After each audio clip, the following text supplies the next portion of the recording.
Um, the last time, it was last week, I guess, that we were talking, I mentioned that the mystery schools, and I mentioned three mystery schools, whatever they were at the time, um, and I just want to make a little addendum to that. The idea of mystery schools is really involved with the idea of a higher level of engagement. And as I said before, that relate to links to higher planes. And these higher levels of engagement really pull streams of flow into this level. That's the theory. The difficulty with the mystery schools is that we as human beings make them into a human orientation as quickly as possible. So once we get involved with them, we kind of make them into rules and regulations that can no longer be flexible.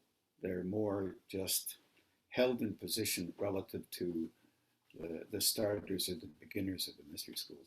Um, and these mystery schools are many. There may be small groups all over the world that get together and engage with energy, and these small groups become pillars of flow that enter into these planes.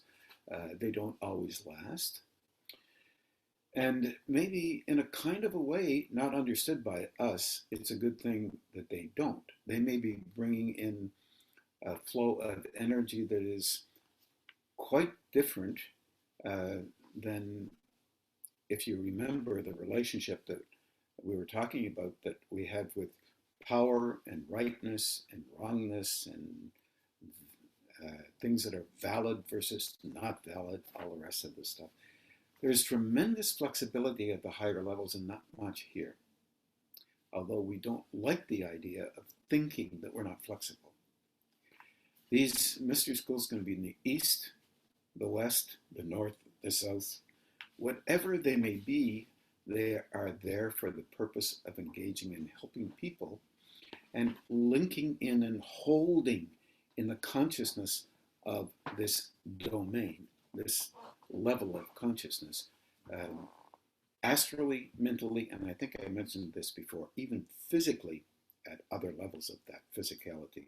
These flows of force, even if they happen to have been in the past is only a word, the future is a word, and the present is a word.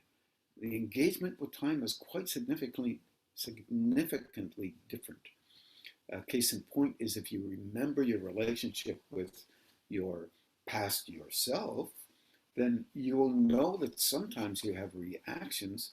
And if you could move back towards finding out how you reacted and why you reacted, you would find out you're reacting that way back when you're 8, 10, 15, 20.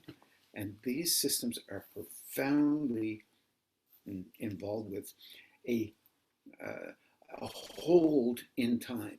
You hold there and then flower the hold. You engage and repetitively act out in a similar way, but of course, always elongating that way, making it um, slightly different so that ultimately you can see it. Yeah, there is a purpose for making them different.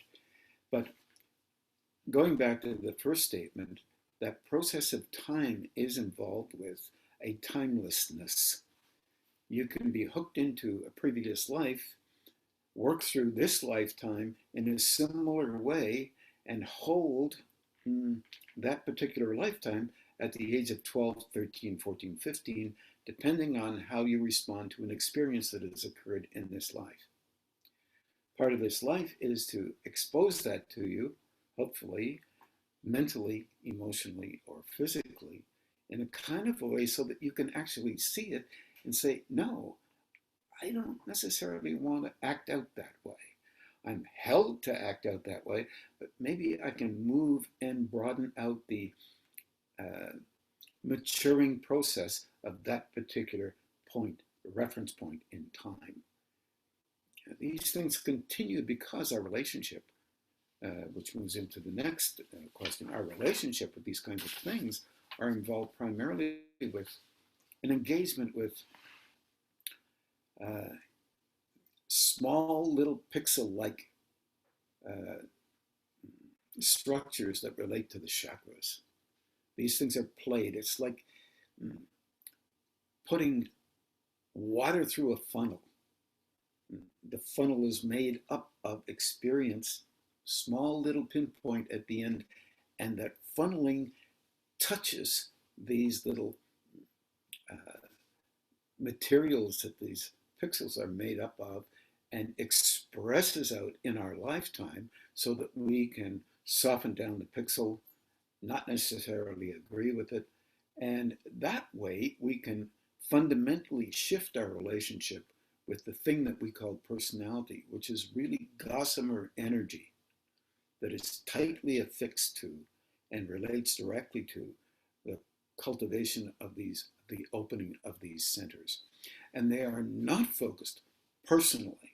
They're focused to construct a method of handling more frequency.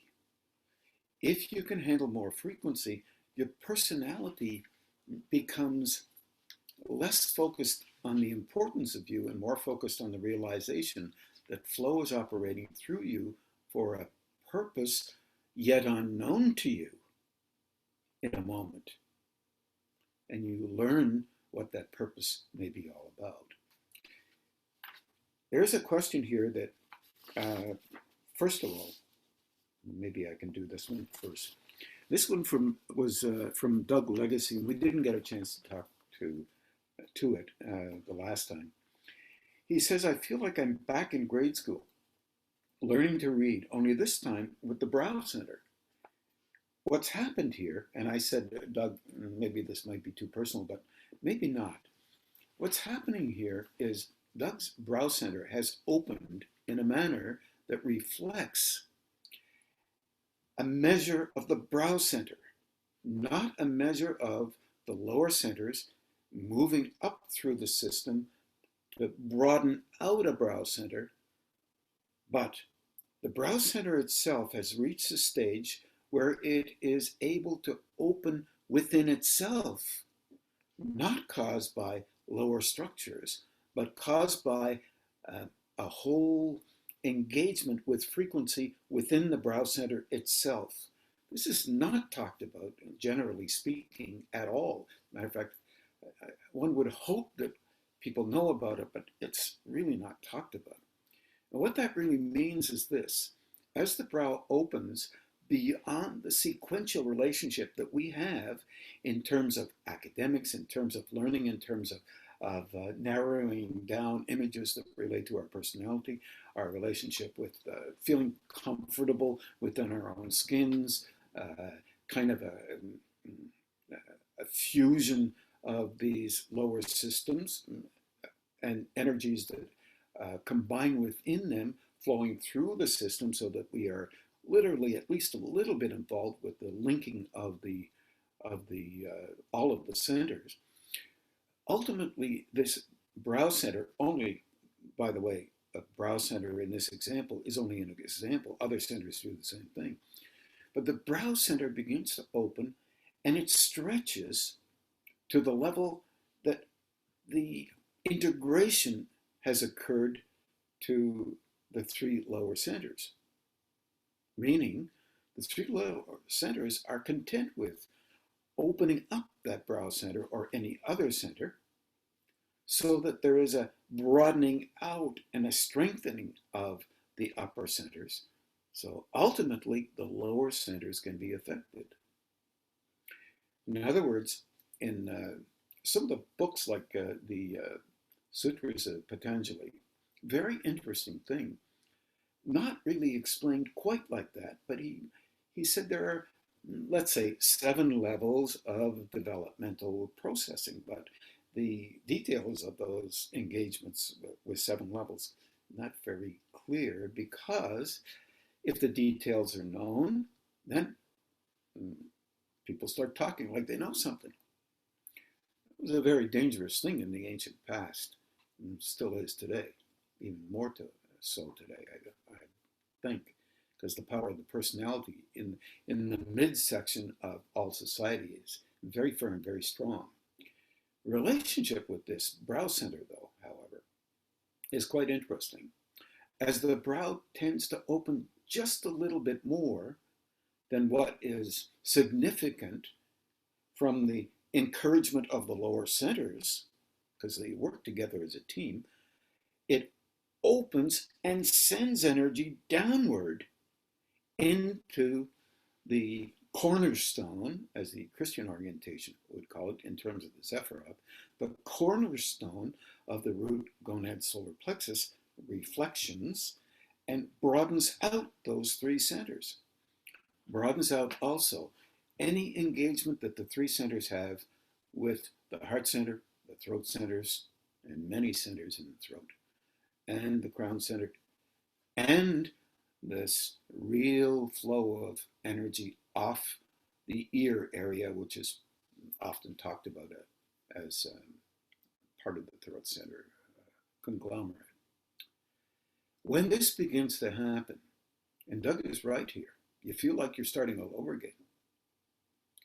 When any center above the diaphragm begins to open for the purpose of enhancing the capacity of the lower system, the foundational system, to handle more higher frequency within the construct of the personality. In other words, the personality becoming more able to handle energy. Then what begins to occur is an increase in the flow of energy. When this happens through that brow that's already prepared and able to handle a little bit more, automatically the brow tries to help the lower system. Now, what that really means in detail is this. More energy comes in relative to that center. It touches every piece of energy that is involved with the construction of the personality, because the personality is nothing but the extended expression of energy coming out of these centers that are open. And you engaging with those energies from the time of your birth or in little increments as you grow, and making sense of the world that you happen to be in.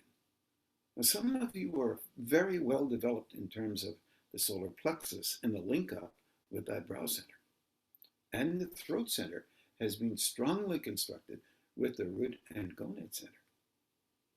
This is a very profoundly important situation, but strong implications relating to the root center and its engagement with the personality, as well as the other centers, of course.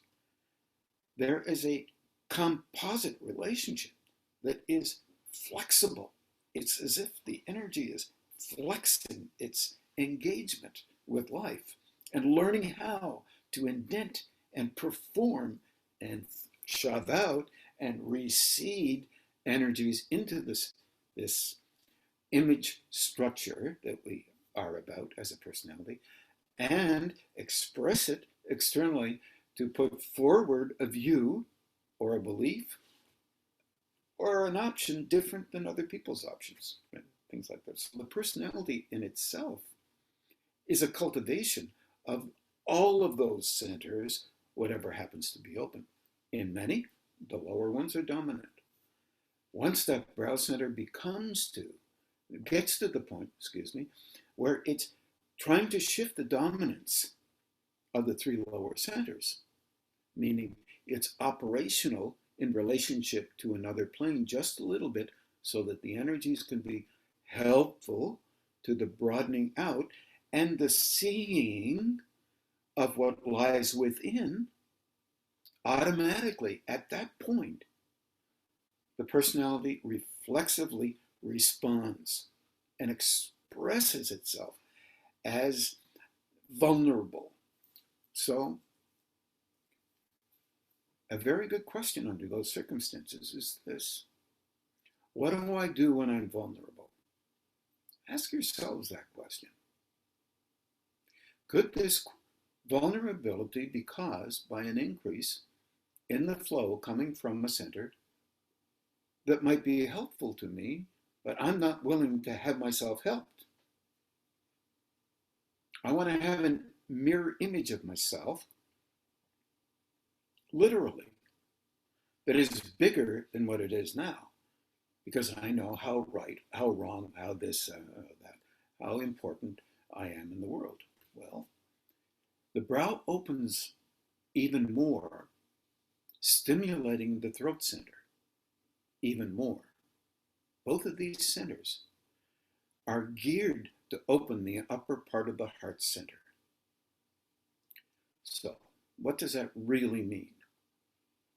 What it really means is we must be prepared to allow ourselves to grow. If the upper part of the heart center is open, not the bottom, as normally is accessed by the root gonad solar plexus and is normal in the process of development, personal development. But the upper part, relative to an extension of the brow, thereby an extension of the throat, which opens up the upper part of the chest, what occurs then is you slowly begin to not necessarily agree with your personality as it currently is. Mixed with that, of course, is the reactions, the natural reactions that you already have.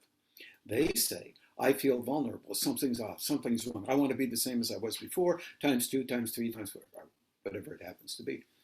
And we're not ready to have a sense of humor about that right now. Or until maybe you can see it a little bit better and say, whoa, just a minute. This is not me, the great me, doing this or that.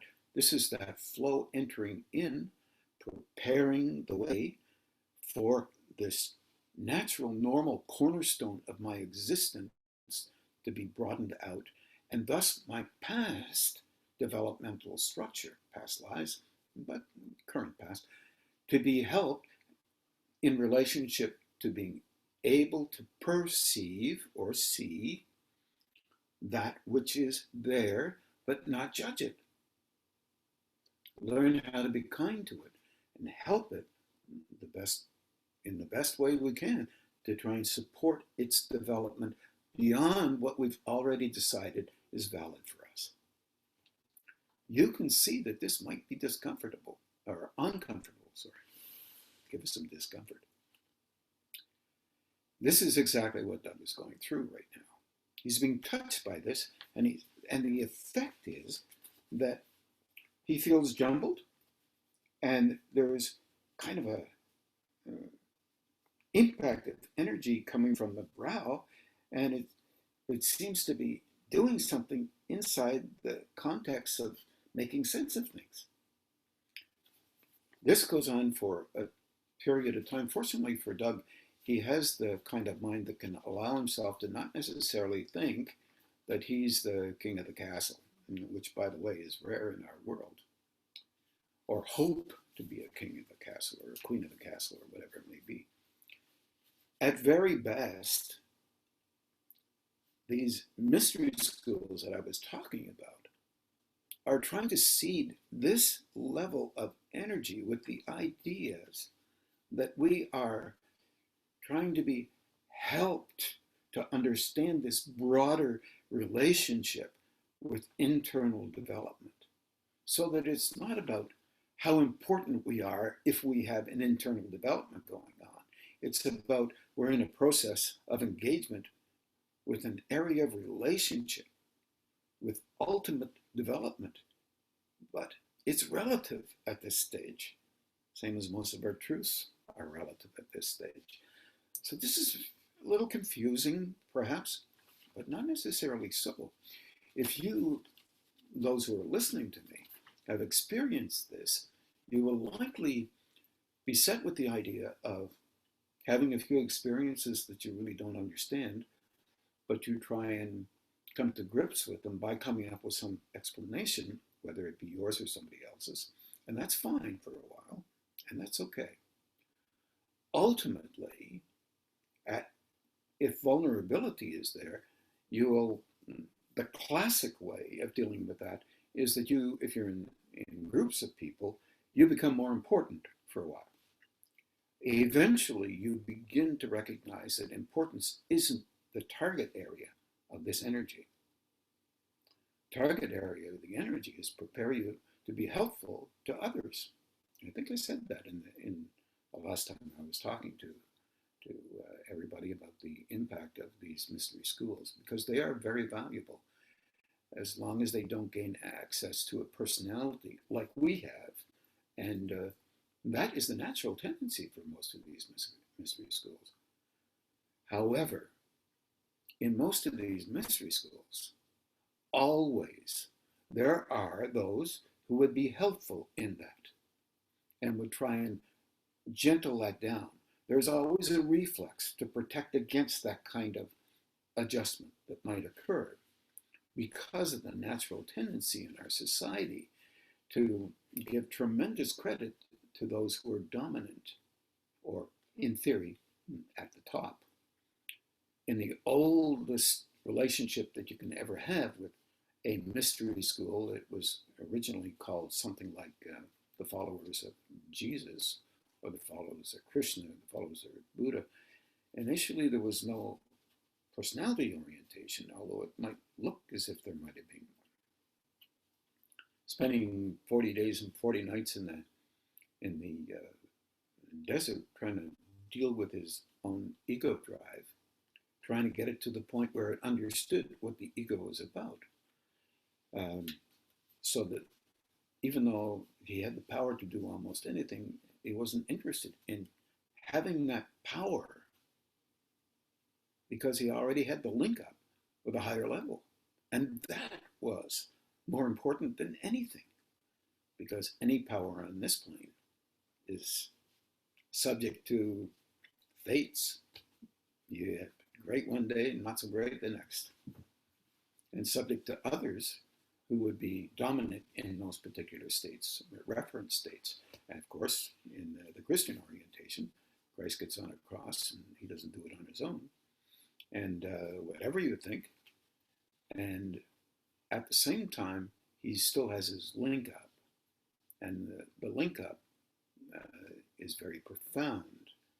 And that is a mystery school link up. So, what am I saying? That Christianity originally was a mystical school? I think so. I think so because beings like Jesus would come into this plane to stir the frequencies of the plane at these levels. To come in and handle these levels is very difficult. That's a terribly difficult journey. To come in and be engaging and try to help that engagement, that vibration to remain here is the real service. That's a healing service related to these chakras or Sephiroth. In his case, Sephiroth is just a different name. So that these systems could hum as a team, literally a team, for the purpose of being one as a team. But there's a construction that goes on in a relationship with the oneing. That's a terrible way to say it. At the uniting of these structures, and then the impact it has on that spread of energy around you that is undulating in terms of expression with each other. And that undulation has to be adjusted and shaped in a different manner so that more energies can come in. And you can be more sensitized to those mystery schools and the engagement with the energies that come through those mystery schools, not necessarily the personality orientations that are involved with the mystery schools. Because personalities are just us. We are doing the best we can with whatever we have, and we continue to do that because we are in a process of development as beings trying to be involved with our own internal growth at the same time engaging with others who are doing the same thing. And we come under the rubric of this particular tremendously powerful uh, engagement with these levels that we're involved with, and their focus is on survival, remember. Doug, I hope that helps a little bit. The dilemma is not to find out, it's not to be too concerned with engaging with what do I do with this and how do I use it for my own purposes. That is a dilemma that everybody has to face and ultimately get to the point where you don't use it for your own purposes. That is counter to how we function, literally. Because if you use it for a purpose, then you become noted for that purpose. Then you don't want to leave that purpose. Puts a little barrier there. So you, in your honest engagement with how this world functions, literally don't want to go anywhere else but where you are, because you become notorious for being capable in that. Eventually, you might have to make a decision to let that go. Letting those kinds of things go are terrifically difficult. But that means you broaden yourself out to go beyond that level into a space, into a state where that flow is the place that is important not only to you, but important to the whole of this system. Very valuable thing. We need many more who would decide to do that for all of our growth. So I hope that helps, Doug, a little bit. You can let me know and, whether it does or not, and maybe you'll want to talk about that a little bit more as time goes on. There was another question from Elaine Wright. What are your views on the changing of the DNA of our human species?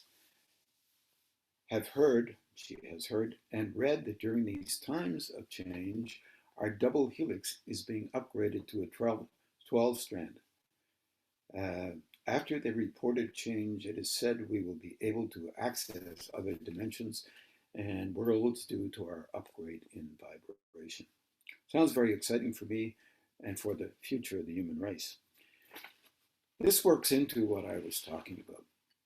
There is a theory out there that many of you probably know quite well, that we have been partners with other civilizations, and that we are, in fact, held from moving into this 12-strand process until our system can handle it better.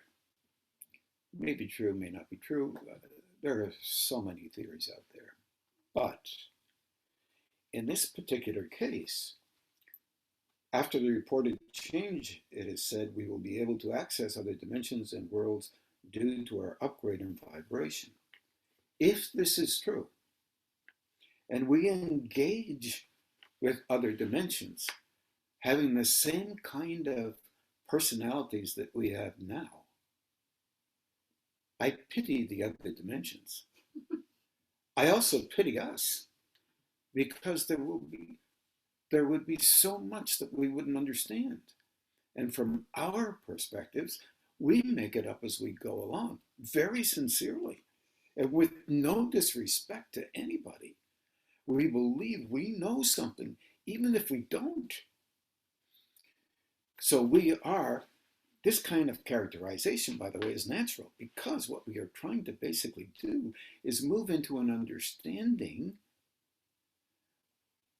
that's broad enough to have another understanding. It's broad enough to have another understanding again and again and again, until actually we have a deeper understanding of something. God forbid that we get into something like this before we have a personality that can not disagree with what we think already. We need help in this, because if we go in the way we are, not that it's negative, but we'll be jolted into a reality that is very difficult for us. And that will make this level not too funny, because we will ache to get back to this level, to be all powerful in this level over those who haven't been able to get into the level, 12 strand level. What I wrote as reminders to myself, and capacities may increase physically and mentally, and by the way, emotionally. Think of that. You can barely handle emotion now. Sorry, many people can barely handle emotion now at their rough points. Never mind the good points, the rough points. We need to handle it a little bit better in relationship to how we see the world. Not for the view of other people, but so that we can help ourselves. It sounds selfish, but boy, it is pertinent. The personalities may still maintain their personal sense of self-importance, emotional aggrandizement, and a sense of power. The sense of superiority is really difficult to deal with because we are still many times involved with this very young attitude of wanting to be the parent. And other parents engage with us, or people who want to be parents, as if they are more superior. Well, we don't stand for that. We defend what we think. So you have 6 or 8 people, or 50 or 6 or 8 million people who are defending what they think with more power than they ever had. We need a little help with this. A very broad help, a compassionate help, a loving help. Great need to have more flow gently engaging with us for the purpose of being helpful in that particular area. It's a great need. Just take a look at the news. This is where an internal watching from a more respectful level is imperative. The level of personal watching must combine with a higher compassionate link that does not necessarily agree with the physical, mental, and emotional images that we ache to be have remain within us, relating to being superior or more able than others. This intelligence thing is really interesting. Some people believe they are smarter than everybody. This is kind of normal in our world. And lots of examples. Just go to school for a year, and if you get an A minus and somebody gets an A, they are superior to you, aren't they? Maybe not. Maybe there's no superior there. Maybe they studied harder. Maybe they have a better memory. Certainly better than mine right now. A new realm of self-healing must influence our knowledge and how and what superior beings must be. In other words, looking at the process of universal or higher level growth as a more compassionate, loving process, and not necessarily seeking out an assessment of value from others. This is really difficult for all of us who live in the world. If you live in a cave, and many people have said that, as an example, when you're single, nobody disagrees with you. You're living in the house by yourself. When you're not, there's disagreement. Wow. Is that one easy to deal with? Well, you already know in some cases you're right. So you just pick and choose those cases. Both people are doing the same thing. It needs to be an engagement with revision constantly. And this is not so easy to do. What I'm suggesting here is that there needs to be revision constantly with how you see what's going on in you. With kindness, respect, gentleness,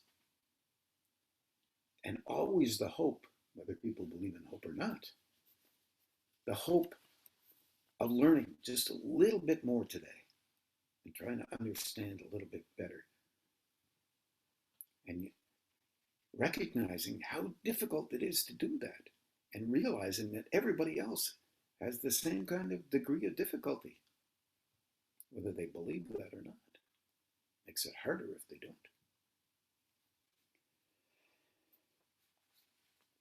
So I just went on about the process of power being so limiting and so difficult, because the relationship that we have with power itself is so internalized in our species.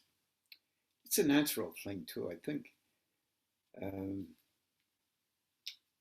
used to be that we would, search all over the world to free other people from their lands because they would become our lands. Somehow that is an interesting way to think, but nonetheless, this is how we built our whole treasure of engagement with so-called East or West, or North or South for that matter. This is an illusion, and the illusion is actually profoundly valuable. How could it possibly be valuable? Well, here's the weird part. We consistently engage with other people over ideas. Their ideas are better than ours, our ideas are better than theirs, and we do battle. And up to now, these battles have been quite interesting. Battles within the country itself, battles externally, this whole series of very impressive empire building processes all over the world have been there. Even, one country, East versus West, South versus North, all this kind of thing. This kind of thing seems to be in us. Somehow this has to be gentled. However, in the meantime, if we don't have the ability to defend ourselves, this is how deep it goes and how difficult it is, then we are treated as if we don't know, or we're manipulated away or discarded as not being of great value. This is the dilemma with our spiritual growth. This is a dilemma with the whole process of any kind of philosophical background. This happens in science, this happens in philosophy, psychology, this happens in religion, this happens everywhere. This happens in families. It's deeply, deeply embedded. Happens in politics, sorry, I forgot that one. It's deeply embedded within the system that we have that's relating directly to our spiritual development. And that means it is deeply embedded in our reflexive responses to what we believe is more valuable, one way or another. And that is a legitimate thing so that we can truly survive. How we've survived, I don't know. That's a tremendous question that a lot of people will have more answers, and those answers will differ from one country to the next, one person to the next. We need help with this from within, and perhaps from without, but definitely from within. The impact of an opening brow, an opening heart, the real impact is that the seasoned engager attempts the best they can to reconsider the willful response that they have for the purpose of being more right or more wrong. The assessment or the judgment of these things and other people softens down, but there is that heavy pull to go back into it to survive, and that is related to the species itself. Our species is profound, and it is a large organism of which we are a part. If that kind of animistic response can be valuable, not as a metaphor, as a reality, then we might be able to realize how difficult it is to press past the place within us that determines an aspect of that very thing in our species, and to become a part of attempting at least, because the attempt is energy filled. It vibrates at a slightly different frequency. At least to attempt to observe what's going on inside. And you could say, I've heard people say, my God, I'm in the observer mode. That really means you're not. Usually it's silent. And the silence I'm talking about has to do with watching from a place that isn't necessarily aligning with or judging the emotional dispositional response, which is still linked to an aspect of the brow center, or the intelligence that we call, the part we call intelligence in the mind. The mind is a very important piece, but it is larger than what we understand. And it has aspects of relationship with the brain. Without the brain and nervous system, wow, we would have a little bit of difficulty engaging with mind. Both our personal rendition of that, our cultural renditions of that, and a different level of mind that does not need our expressed agreement or disagreement. It's just there, available and expressant, willing to help us to try to understand that.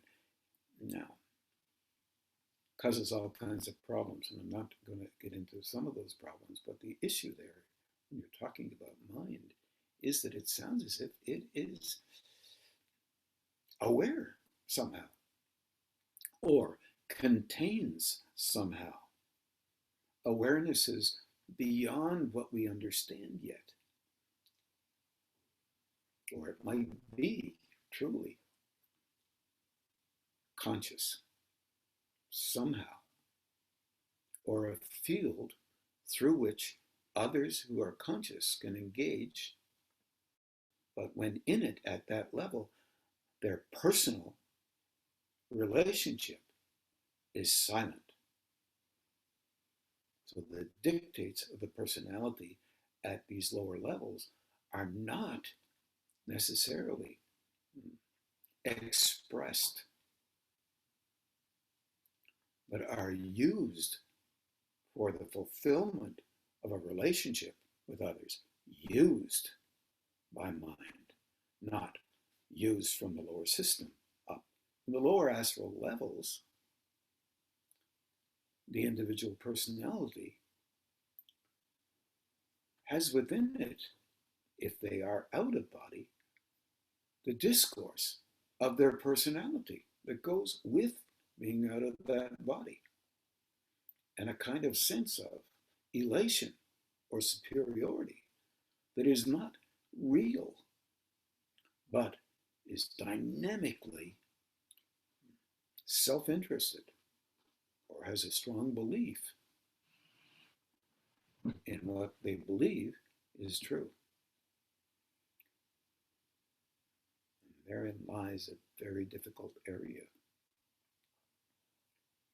And movement out of the body through the mental sphere or the emotional sphere is very much involved with the engagement that we have with the species, even though you can or can't do that at any given moment.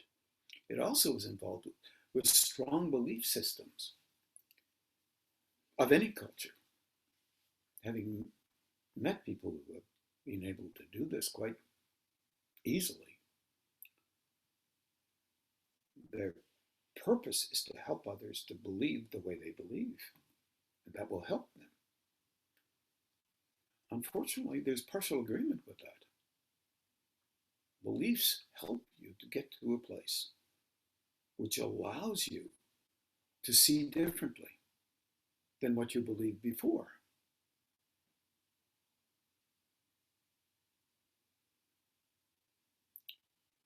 if that's true, then those beliefs must be broadened out to gain access to another level that goes beyond that belief.